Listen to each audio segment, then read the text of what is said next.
Anybody that's premium, you guys have already received a document going into the weekend with some of my favorites, and a lot of these are very, very timely in terms of the upcoming deadlines. For some of these bonuses, I actually go through the 3 different ones that I'm doing right now, which should net me about $1,200.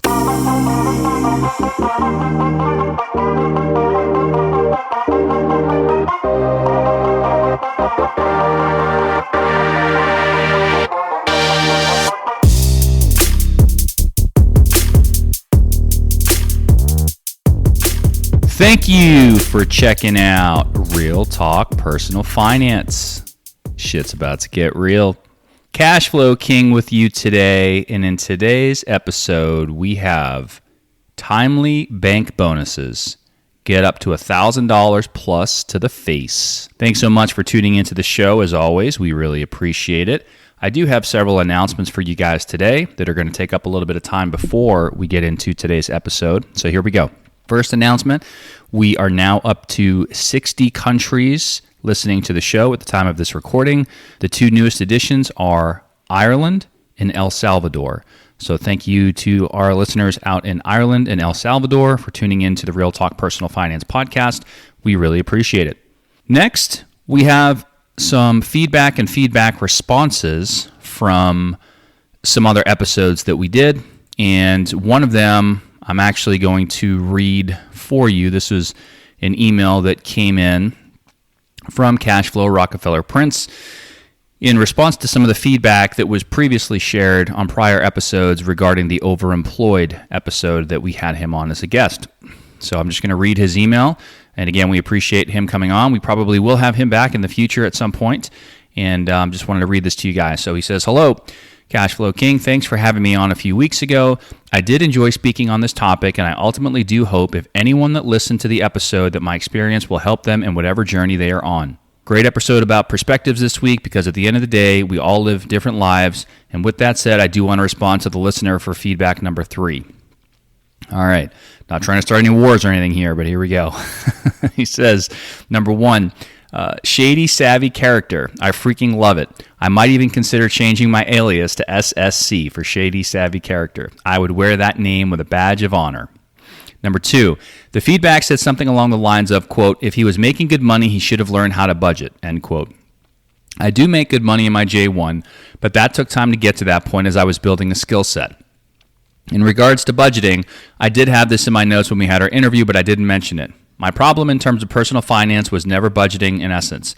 I always had a budget, but I never stuck to it, and it never helped me look ahead. When I went on my payoff journey, I discovered a great piece of software that I swear by called YNAB, which stands for You Need a Budget.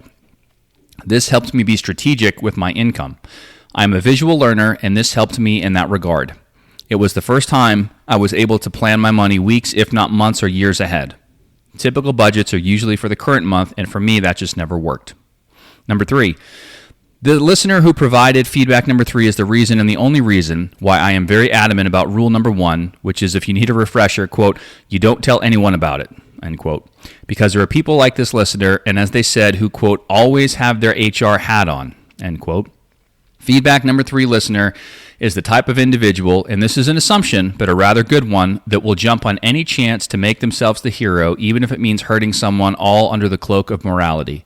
I did enjoy how this listener wrote that having me on your show somehow makes you complicit in your integrity, but I am not surprised with that because these are individuals that tend to gaslight others. Smiley face.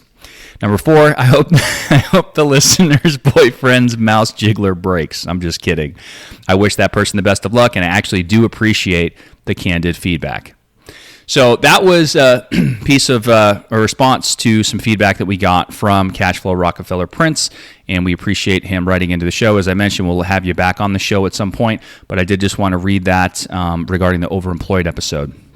Next, we had a couple of pieces of feedback that came in regarding the most recent show on Can Renting Build Wealth? And one of them, unfortunately, it was from one of our premium subscribers, Credit Union Cowboy, and I know him personally, and he texted me about this, and I lost the text message. But don't worry, the gist of it was pretty much, hey, In what possible scenario could it ever make sense for somebody to rent in perpetuity versus buying? I just don't see how the math works, is essentially what he was going for. And we're going to talk about that here in just a couple of minutes because I found a really neat tool that I want to tell you guys about and run through a couple of quick examples on that. The other one, we got our very first fan mail.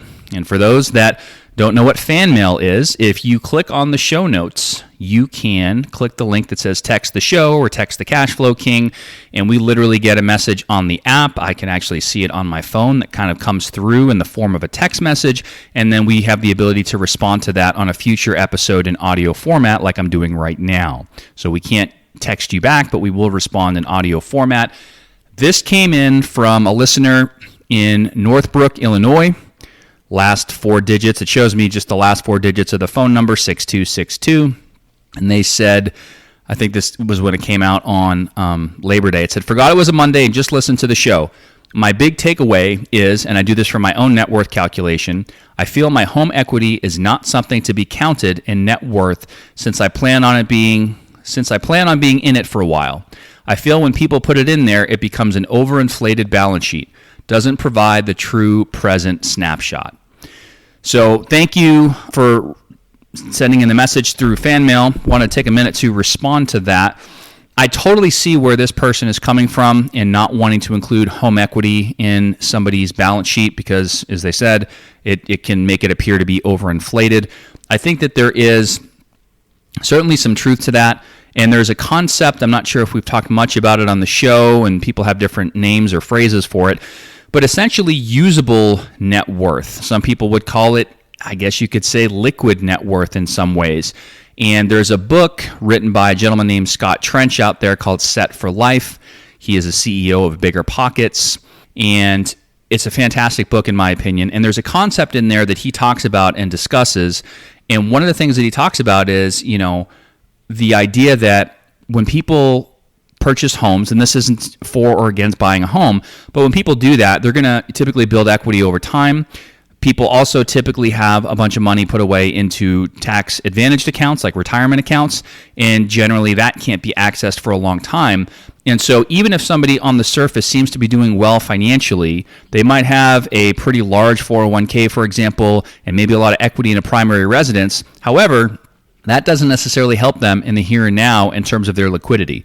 And so he goes through different examples in the book about, what happens if somebody wants to take an extended period of an absence from a job. Let's say you lose a job and you just want to take some time off. Well, having a huge 401k, if you're typically under 59 and a half, or having a bunch of home equity, unless you plan on moving, probably isn't going to help you. But having money in savings, having money in a taxable brokerage account, having money in places where it is fairly liquid and accessible gives you the opportunity to say, you know what, I'm going to take some time off and I don't have to rush to find the next job or, position that in order to generate an income. Or maybe that person had a little side hustle and they were working on doing something, trying to start a little business or whatever. And that's all of a sudden seemed to take off, but it's not quite to the point where it would have replaced their full-time career or full-time job that they just got let go from. Well, maybe by having a little bit more liquidity and having a little bit more of a cushion, it allows them the opportunity to have that stretch of runway to be able to take a risk on that business without the risk of going broke, or at least imminently going broke in the near future. So those are all different things. So I don't disagree with the home equity thing, but I think not to count it, I don't know. I mean, there's a lot of people, depending on where you are, that can represent a large portion of net worth. And I think we did talk about this part on the show before. In fact, I know we did, and I'm going to try to navigate back to it and see if I can find it, because I had this as a section on our spreadsheet. And this is specifically for investments, but tax diversification for investments. And I talked about having different categories like fully liquid, semi-liquid, and then a total. And so I think it is important I would include it in your net worth. However, I would also have sort of a slightly separate calculation or back of the napkin number of usable net worth, or meaningful or liquid net worth, if you will, that maybe would not include the home equity, because I do agree it can lead to an overinflated balance sheet. But going back to some things we talked about in the past, we have a concept that we live by called layers of safety. What happens if jobs just disappear and all of a sudden there's no more W-2 income coming in? Where's the money coming from? How long can we survive? What are the income sources? What are the savings, reserves? What are the investment reserves? So on and so forth. So you can structure that however you want to. But I think that at the end of the day, the takeaway here, and I know I'm a little bit long-winded already, and I apologize for that, but just not getting a false sense of security because you have illiquid components baked into and reflected in your balance sheet, to also keep a pulse on what the true usable number or true usable liquidity actually is. So thanks again to our listener out in Northbrook, Illinois, phone number ending in 6262 for texting the show. We appreciate it. If you would like to text in a question, comment, feedback to the show and you don't feel like fucking with email, click on the Text the Show link or Text the Cashflow King link in the show notes, and we will read your question and answer it in audio format on an upcoming episode. If you like email and you don't want to text the show, that's okay. You can send an email to realtalkpersonalfinance@gmail.com. Either way, we'll respond, and we have a way to respond to you in writing if you email the show, if you prefer that. Okay, so those are my quick announcements. And maybe I should have made this a separate episode. I just didn't think there would be enough content to really go through that, so I kind of tied it in with the one we're going to do today. But before we get into that one, just an extension on the can renting build wealth thing. So when Credit Union Cowboy reached out and he mentioned that, I thought, I don't really have a good quantitative, definitive example or answer of when that could make sense. I've mentioned on the show before, I know there are people out there, specifically in the personal finance space, that rent by choice, and they're probably the exception rather than the rule. So I've mentioned before a person named Ramit Sethi, who's written the book, I Will Teach You to Be Rich. He had, I don't know if it's still on or not, I think it might have been on Netflix not too long ago. He came out with a little show or series that was pretty neat. He has a podcast, which I think is fantastic, very, very different interview style.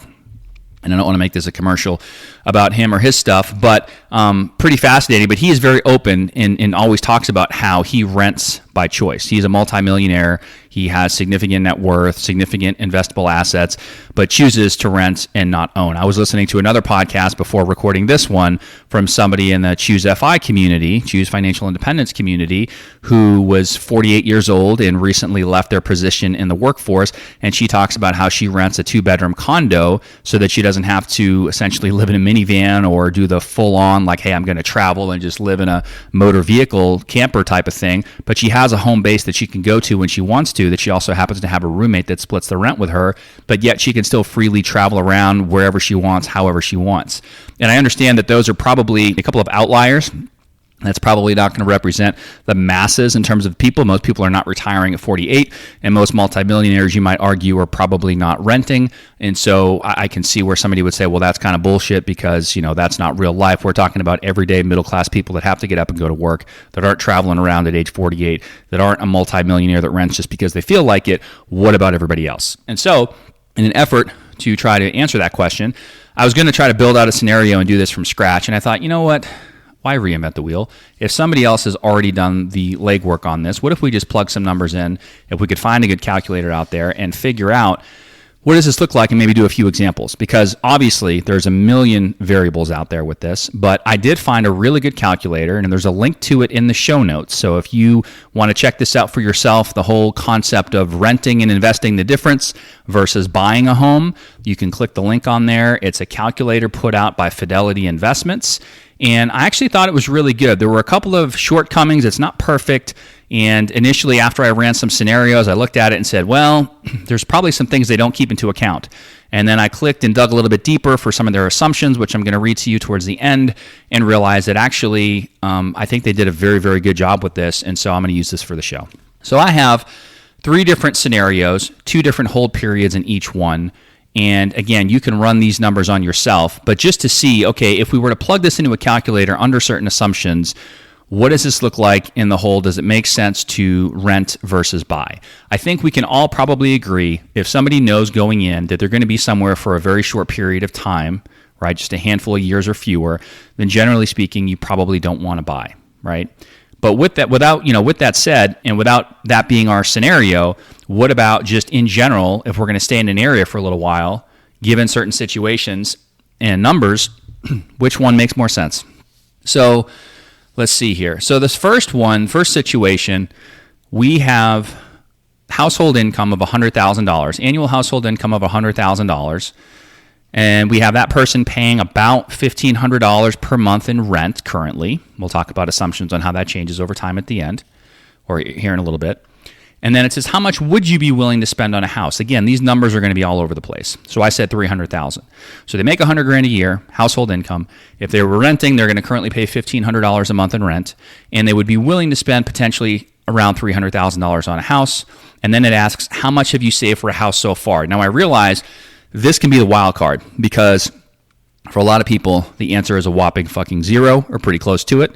And there are programs where you can get into a property for low or no money down, those sorts of things. We don't have time to get into all that today. However, with this particular calculator, if I put in a number that was quote unquote too low, it pretty much brought up another calculator that says, hey, asshole, click on this to learn how to budget.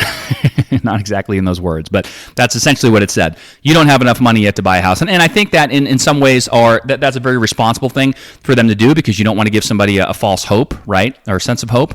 But at the same time, everyone's situation is going to be different, and they may not necessarily have a bunch of money saved, but they still could potentially be in a position where they really truly could afford the house, or some financial circumstances are imminently going to be changing and things along those lines. So that is one of the drawbacks to the calculator. However, I said in this case that this individual had $60,000 saved, which is basically 20% of the $300,000, and we assume that they're going to keep the house if they were to buy the house for 10 years. So when you put all that into the blender and we say, hey, does it make more sense to rent or to buy? The output on this particular calculation says the choice is yours. It actually makes equal sense to buy or rent. Okay. Now, here's some assumptions. I think I have all the rest of them highlighted on these subsequent pages on this. Yeah, I do. Okay. So we're going to go through it this way.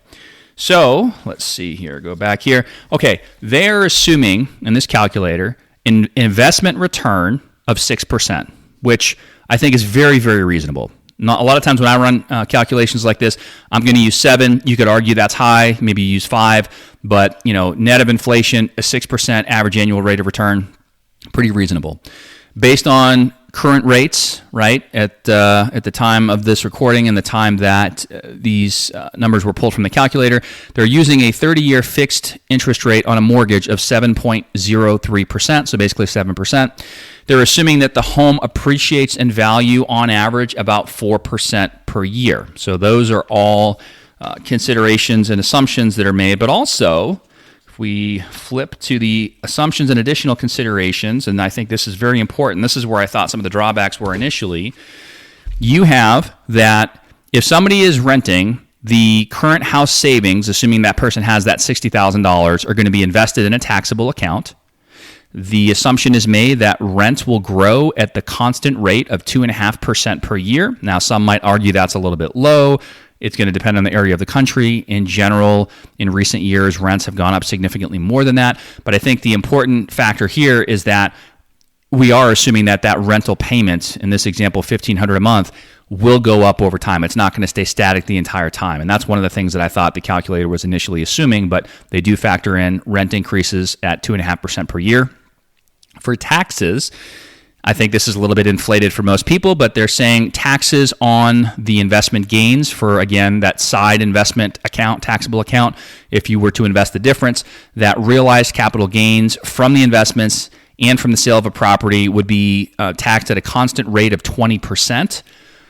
I think most capital gains for most people long-term are going to be closer to 15, so I think the 20 is a little bit elevated, but okay, fine. Property taxes each year are assumed to be 1.15% of the home's market value. They're using 2022 figures for standard deductions. For interest rates, as I mentioned, 7.03% on a 30-year fixed, and that's based on the U.S. weekly average as of December 3rd, 2023. They really dug into it on this one. In terms of the return, the difference in the initial and monthly cash flows is assumed to be invested in a taxable account, and a constant rate of return is applied. 1/6 of the return is assumed to be interest income. 1/3 is assumed to be dividend income. An additional 1/6 is assumed to be in realized capital gains. Interesting. Let's see. And 6% rate of return, 4% appreciation on the home, rent at 2.5%, Inflation is assumed to also be constant at 2.5%. And then income is assumed to grow at 4% per year. See if they have any other assumptions on here that I highlighted. Buying costs are assumed to be 2% of the home value. Selling costs are assumed to be 7% of the home value. Home insurance is assumed to be 0.35% per year. Maintenance and improvement are assumed to be 0.50% of the home value per year. So there's a lot of things baked into this. You can change any of those variables and probably come out with a different conclusion. But I think this is fairly thorough just for a quick online calculator. And so once again, 100,000 income, 1,500 a month rent, $300K would be the purchase price of a home. They got $60,000 saved. They're going to live in the home for 10 years. Does it make more sense to rent or buy? And they said it can make equal sense to rent or buy. They then go through the calculations. And then when they come out at the end of the day on total wealth buying, it has just over 202, almost 203,000. Total wealth renting has about 190,000. So those are fairly close in nature. I mean, you could technically say that the buying decision would be better than renting on this one, but they say it's equal because those numbers are fairly close. So that's the first example. Now, we do the exact same thing. The only difference is we'll keep the house for 30 years instead of 10 years. Now, all of a sudden, when you run the math under those same assumptions, it makes more sense to buy. And when you do the math and you come out to it at the end of the day, in terms of ending wealth, you have over $900,000 of total wealth by buying and about $663,000 total wealth with renting. So same exact numbers. 10-year hold, you can go either way. 30-year hold, buying is typically going to be better for those profile figures there in terms of financials. Two more quick examples, and this is more than just an announcement. This is pretty much half the fucking show, or the majority of the show. But I think this is interesting, so hopefully you guys do too. All right, next example is annual income of $50,000 a year. $1,000 is what they're paying in rent. The max they'd be able to or willing to spend on a house would be $250,000, so a little bit cheaper. And the amount of money that they had saved so far is also quite a bit less at $25,000. If this person kept the house or was going to keep the house for 10 years, which one is better? Rent and invest the difference, or buy? And the analysis comes back with renting, actually. And when you fast forward to the end of that, you have total wealth from buying at $147,000, total wealth with renting almost $190,000. So renting actually wins in that scenario. And then once again, if you take the exact same figures and go from a 10-year hold to a 30-year hold, it actually, surprisingly, also says that renting is the answer. So both of those on lower income amounts and lower savings amounts, renting is actually said to be the preferable choice. Last example, this is going to be a little bit higher income and higher values here. We got annual household income of $250,000 that are paying $5,000 a month in rent, that would otherwise spend $850,000 on a house, and they have $75,000 saved up. If they kept the house for 10 years and you ran the math, according to this, makes more sense to buy. And if we look at it at the end, we have, where do we go here? $487,000 total wealth with buying, $250,000 with renting. And then the final example, same exact numbers, $250,000 income, $5,000 a month rent, $850,000 purchase price of a home, $75,000 in savings, keep it for 30 years, and once again, the numbers come back with the answer is to buy, with buying producing total wealth of $2.4 million and renting producing total wealth of only $732,000. So different examples there. You can plug in whatever numbers that you want. I think unless there's a glaringly obvious difference, I think a lot of people are going to be towards sort of the beginning, $100,000 annual income. It's going to be pretty close depending on the hold period. I think, I don't remember the exact statistic, but I believe it was somewhere around once every 7 years or so people may move. And so that certainly falls under the, fewer than 10 years time frame. You can make an argument either way. I think for most people, and I think the takeaway with this is, it is going to be a lifestyle decision just as much, if not more than a financial decision. So as always, we don't give any advice or recommendations on the show. Do your own math, do your own due diligence, do your own calculations, figure out what is important to you and what your goals are, and then proceed accordingly. But if you want to check out some numbers for yourself, for your own income level, your own rental levels in your market, purchase prices on homes in your market, and play with the numbers a little bit in terms of rates of return and things like that, there's a really great calculator. Again, that was from Fidelity Investments, and I'm putting a link to that in the show notes, so feel free to go in there, click on the link, and check that out. All right, 25 minutes of fucking announcements. Now we get to get into the show. Sorry about that, but hopefully you guys enjoyed it. It's kind of two shows into one today, really. So to follow up on the last one with some feedback, and then getting into the next one. This shouldn't take all that long. So what I want to talk about in today's show are bank bonuses. And we've talked a lot on the show before historically about things like high yield savings accounts and maybe a little bit about treasuries and trying to make your money work a little bit harder for you. And that's all good, well, and important.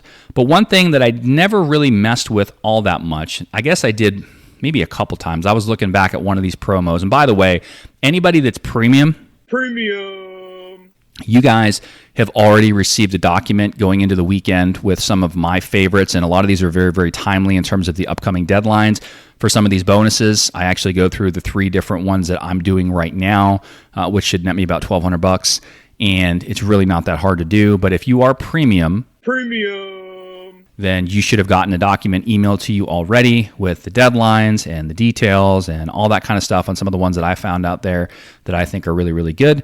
If you would like to get the same document with some of the best bank bonuses out there right now, including some of the upcoming deadlines that are coming up pretty quick, you can learn more about becoming a premium subscriber to the Real Talk Personal Finance podcast. Just click on the link in the show notes that says become a premium subscriber today, and you can learn more about becoming a premium member.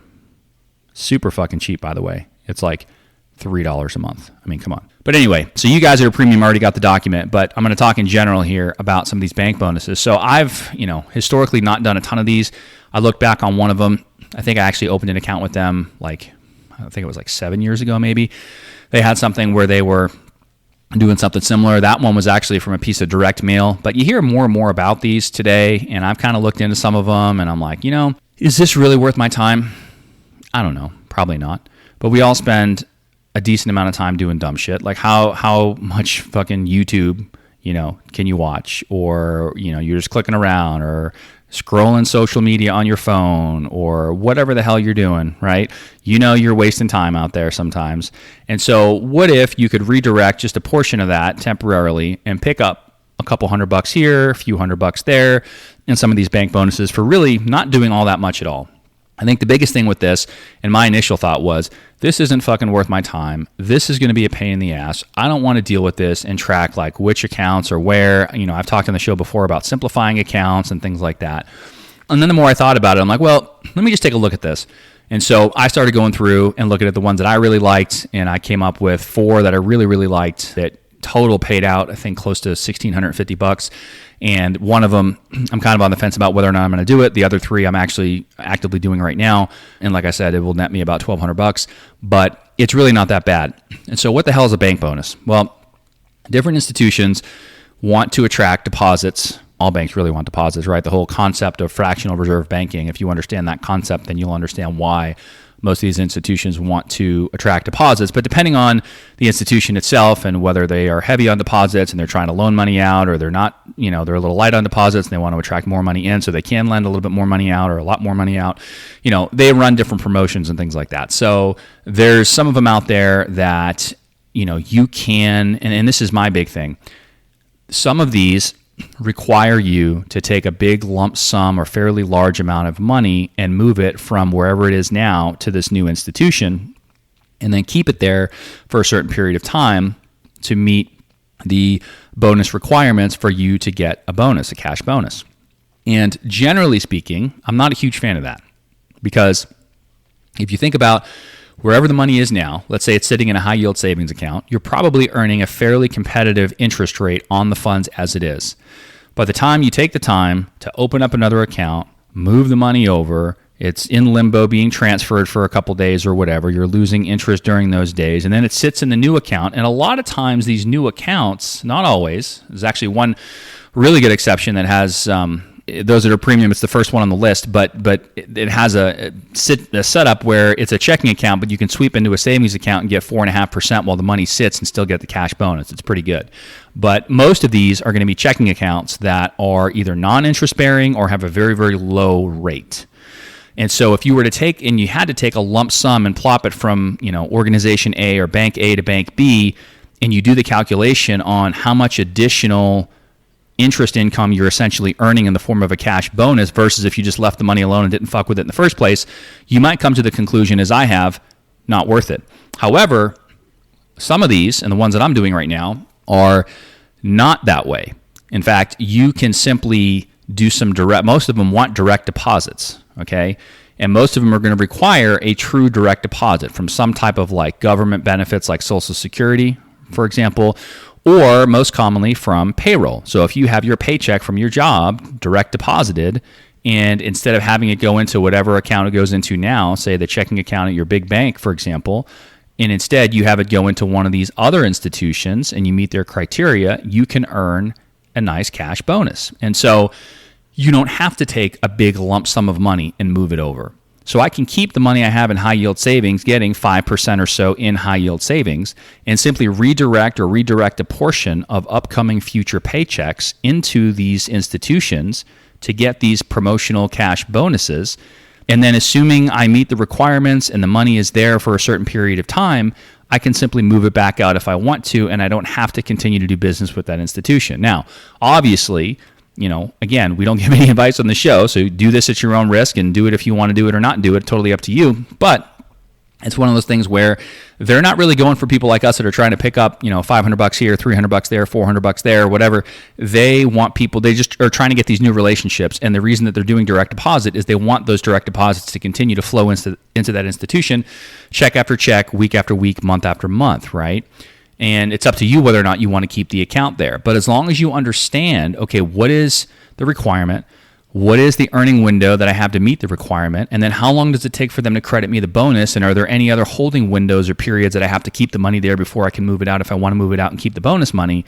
As long as you know the rules, then it's up to you if you want to play, right? So I'm actively doing this right now. I didn't really want to fuck with it in the beginning. Every time I tell my wife, hey, if you get an email from such and such institution, we get a new bank account. She looks thrilled. But at the end of the day, again, for, a few $100 here and there and just, redeploying or redirecting your paycheck into different accounts for direct deposit stuff, it's really not that hard, especially if you work for an organization where you can log into your portal, your HR portal or payroll portal or whatever, and easily change where your direct deposit goes, right? This isn't going to work for everybody. If you're paycheck to paycheck and you got a bunch of bills coming out automatically from your main checking account and you don't keep a large buffer in there, unfortunately, you might not have the luxury to be able to do this.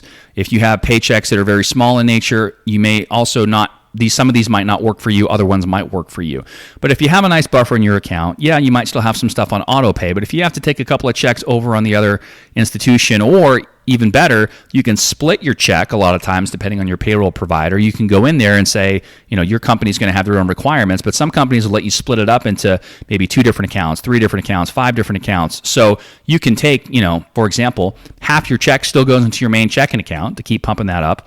But then the other half goes into one of these other accounts for a couple of checks or a month or two or whatever the requirements are to get the bank bonus. And then you log back in and redirect it again back to your original account if you want to. Or what I'm going to do, redirect it into the next institution and just keep rolling it forward.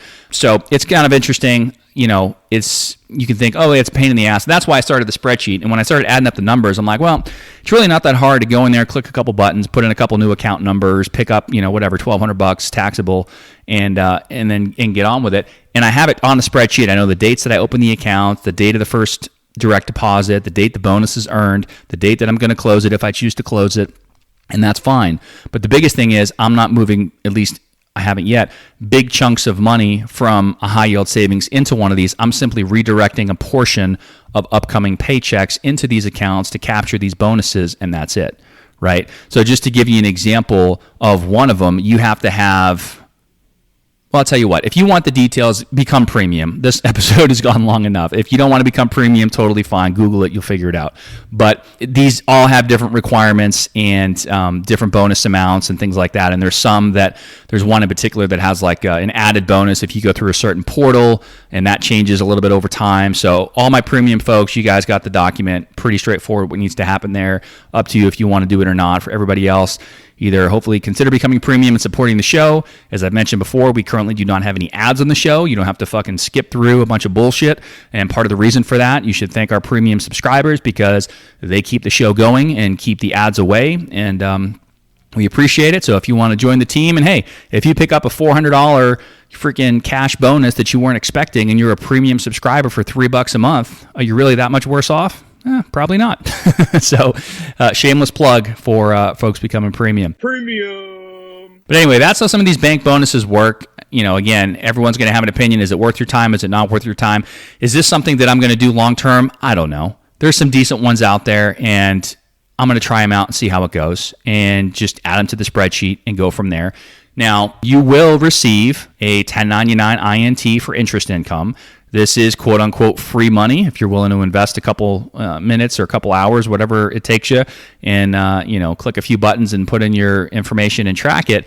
But you will get a 1099 for interest income that you're going to have to declare and pay taxes on, just like you would on the interest you earn on a savings account, for example. So really not that big of a deal, but just be aware that it's not tax-free money. It is going to be reported on your tax return. Talk to your tax advisor. We don't give any tax or legal or any other advice on the show. But that's essentially how these things work.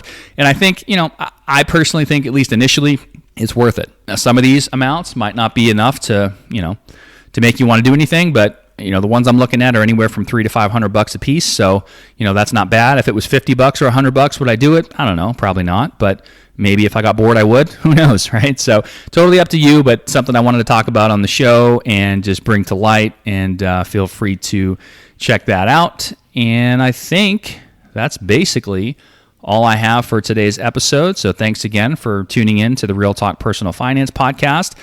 These bank bonuses do change over time. There's a few that are ending here pretty soon. So feel free to become premium. Hopefully you guys have some luck with it. If you do, or if you found one or find some that you like, or whatever, feel free to write the show with your feedback and let us know what you got, and we can share it with the other listeners. So thanks again for tuning in. We will see you in the next episode.